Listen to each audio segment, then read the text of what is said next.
আমি ছন্দা, কেমন আছো সকলে? আশা করি খুব ভালো আছো, আমিও খুব ভালো আছি। আমার আরেকটি নতুন ব্লগে তোমাদেরকে অনেক অনেক স্বাগত জানাই। তো বন্ধুরা, আজ হচ্ছে সোমবার, ঘড়িতে এখন কটা বাজে রে? ঘড়িটা দেখতে দে, দেখা যাবে না, 11:32। তো দেখো আমাদের রান্নাবান্না প্রায় কমপ্লিট। এখানে মাছের ঝাল হচ্ছে, আর একটু মুসুর ডাল বসিয়েছি, আর দাঁড়াও দেখাচ্ছি। এই যে বাঁধাকপির তরকারি, এটা কমপ্লিট। এখানে আমার বাবু কিছু একটা এক্সপেরিমেন্ট করছে। তুমি কি করছো বলে দাও? গাজর কাটছে নতুন মেশিনটা দিয়ে। কাটছে? হ্যাঁ কাটছে, এইটা কাটা দিয়ে গেছে। হ্যাঁ, নোংরাগুলো নিচে ফেলে দাও।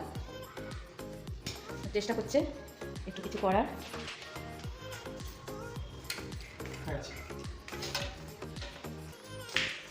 তো বন্ধুরা, তোমাদেরকে পরে একটা জিনিস শেয়ার করবো। এগুলো দেখতে পাচ্ছ, আশা করি বুঝতে পারছো। মাটির কিছু বাসন আছে, সেগুলোকে আমি এখন জলে ভিজিয়েছি। তো এটা নিয়ে আমি একটা ভিডিও তোমাদের সাথে শেয়ার করবো। বন্ধুরা দেখো, আমার সিধু বাবার জন্মদিনের বেলুন এখনও কয়েকটা রয়ে গেছে, আর একটা একটা করে ও সেগুলোকে ফাটাচ্ছে আর মজা করছে। দেখতে ভালো লাগছে, কিন্তু বাচ্চাদের কি হয়, বেশ মানে একটা একটা করে ফাটাবো, আওয়াজ হবে, সেটাই ওদের ভালো লাগে। তো ওই করছে, সবাই বকছি যে ঠাক, দেখতে ভালো লাগছে, কিন্তু কে আর শোনে কার কথা। তো বন্ধুরা দেখো, এখানে মাছের ঝাল তো হয়ে গেছে, বাঁধাকপির তরকারি হয়ে গেছে, আর মসুর ডাল একটু ছিল কিন্তু ফ্রিজে ছিল, তবুও দেখছি ভালো নেই। মানে সিধুর জন্মদিনের দিনের আর কি ডালটা করেছিলাম, তো রয়ে গিয়েছিল, কিন্তু ভালো লাগলো না। তাই জন্য আবার আজকে একটু ওই ডাল ছেঁচকি মতো করে নিলাম, একটু কাঁচা লঙ্কা, একটু ধনেপাতা ফোড়ন দিয়ে। এরকম শীতকালে তো ধনেপাতা দিয়ে ডালটা আমার খুবই ভালো লাগে।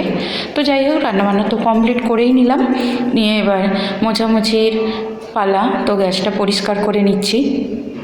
আর রান্না করার পর সবথেকে বেশি টেনশান থাকে এই গ্যাস পরিষ্কারটা। তো গ্যাস পরিষ্কার করে নিলাম দেখতেই পেলে। তারপরে আমি হলটাকে ঝাড়ু দিয়ে দিচ্ছি, কারণ সকালবেলা তো ঝাড়ু পোছা সমস্তটাই হয়ে গেছে। তবুও রান্না করার পর আমি আর একবার করে ক্লিন করে নিই, তবে মুছি না, তবে একটু ঝাড়ু দিয়ে দিই ভালো করেই। আর এদিকে দেখো, অনেক দিন মশলার যে র্যাকটা সেটা পরিষ্কার করে নিই, তো ভাবলাম আজকে একটু করে নিই। তাই এমনি নয়, ডিপ ক্লিন করিনি, শুধু ডিপেগুলো নামিয়ে একটু শুকনো কাপড় দিয়ে ভালো করে মুছে নিলাম।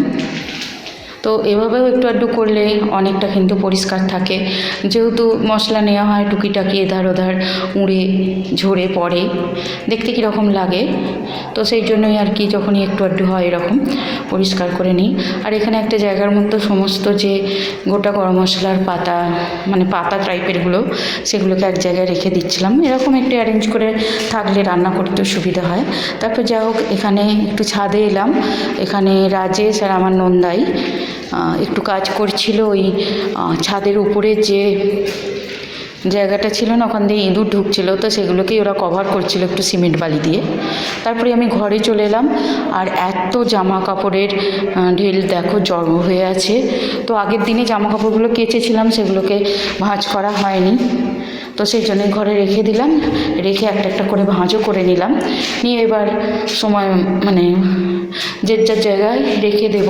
তো এবার গরম তো পড়েই যাচ্ছে আস্তে আস্তে, তো ভাবছি এবার সোয়েটার মানে শীতের যা কিছু পোশাক আছে আস্তে আস্তে কেচে তুলে রাখবো। তো সেগুলো কিছুটা কেচেছি, আর কিছুটা রেগুলার যে জামা কাপড় সেগুলো। তো গা ধুয়ে নিলাম, নিয়ে জামাটা চেঞ্জ করে নিয়েছি। সকালে যদিও স্নান হয়ে গেছে, যেহেতু আবার পুজো করতে হবে, তাই জন্য আবারও গা ধুয়ে জামাটা চেঞ্জ করে নিলাম। কিছু জামা কাপড় ছিল, সেগুলো ছাদে শুকুর দিয়ে এলাম। এই তো দেখো, পুজো করতে চলে এসেছি। তো মা এসেছিল, পুজো করার চেষ্টা করছিল, কিন্তু দাঁড়াতে পারিনি। তো আর কি করা যাবে, তো অগত্যাই আমাকে পুজোটা করতে হলো। তো অসুবিধা নেই, পুজোটা করে নিলাম। আর বেলাটা অনেকটা হয়ে গেছিলো, কারণ রান্না বান্না আমি ভাবলাম যে আজকে মা পুজোটা করতে পারবে, কিন্তু পরে মা বললো আমি চেষ্টা করেছি, পারিনি। তো যাই হোক, ওই জন্য আর কি আগে পুজোটা করে নিলাম। এমনি তো আমার পুজো করতে খারাপ লাগে না বন্ধুরা, পুজো আমার করতে ভালোই লাগে। আর এরকম মানুষ মনে হয় কমই আছে যারা পুজো করতে ভালোবাসে না। তবে আমি বলেইছি আমি কোনো নিয়ম মানতে পারি না, আমি ভক্তি প্রতি বেশি গুরুত্ব দিই। আর যেহেতু মদনমোহন আছে, তার কিছু সিস্টেম আছে, সেবা দেওয়ার ব্যাপার আছে, তো একটু একটু তো মানতেই হয়, সেই হিসাবে সেইটুকুই মানি আর করিও। তবে সময়ের অভাবে মাঝে মাঝে মনে হয় কেউ করলে ভালো হতো। তো যাই হোক, একটু বেলার দিকে বড়মশাই আবার এই মান্ধলি মাছ এনেছিল, একটু চিংড়ি এনেছিল, তো চিংড়ির এই ভর্তাটা বানিয়েছি শিলে বেটে। তো এই রেসিপিটা আমি অলরেডি আমার শর্ট ভিডিওতে শেয়ার করে দিয়েছি, পারলে তোমরা দেখে নিতে পারো আর কমেন্ট করে জানিও আর ট্রাইও করতে পারো। অসাধারণ কিন্তু স্বাদ হয়েছিল, একদম সত্যি কথা বলছি, দারুণ স্বাদ। যে কোনো বাটা বা ভর্তা জিনিসের স্বাদটা কিন্তু অসম্ভব ভালো লাগে আমার। তাই জন্যই চিংড়িটাকে আমি শিলনোড়ায় বেটেছিলাম, তার সাথে রসুন, পেঁয়াজ, শুকনো লঙ্কা, ধনেপাতা, টমেটো এগুলোও ছিল, সমস্তটাই আমি একসাথে ভেজে বেটেছিলাম শিলনোড়ায়।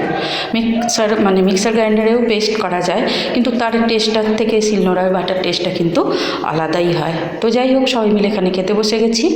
আর পবিত্র খাওয়া হয়ে গেছে, সিধু স্কুলে গেছে, আর আমরা চারজন এখানে খেতে বসে পড়েছি। আর খেতে একটু লেট হলো, কারণ ওই যে দেখাচ্ছিলাম না, আমার নন্দাই আর রাজেশ ওই ছাদের মধ্যে একটু কাজ করছিল, তো সিমেন্ট বালি অনেকটা পড়েছিল, সেটাই আমার বর্মশাই আর সুমনা মিলে পরিষ্কার করলো। আর আমি এদিকে মাছগুলো ভাজছিলাম, ভর্তাটা বানাচ্ছিলাম, সমস্তটা কমপ্লিট করতে একটু দেরি হয়ে গেল। তো যাই হোক, প্রচণ্ড খিদে নিয়ে সকলে খেতেও বসে পড়লাম। আর সবাই বলল যে চিংড়ি ভর্তাটা বা বাটাটা খুব সুন্দর হয়েছে। আর লাঞ্চটা কিন্তু জমে গিয়েছিল। তো যাই হোক বন্ধুরা, আজকের ভিডিওটা তোমাদের যদি একটু কোথাও ভালো লাগে প্লিজ কমেন্ট করে জানিও, পারলে একটা লাইক করে দিও। যারা আমার চ্যানেলে আজকে নতুন ভিজিট করেছো তারা আমার চ্যানেলটা প্লিজ সাবস্ক্রাইব করে দিও।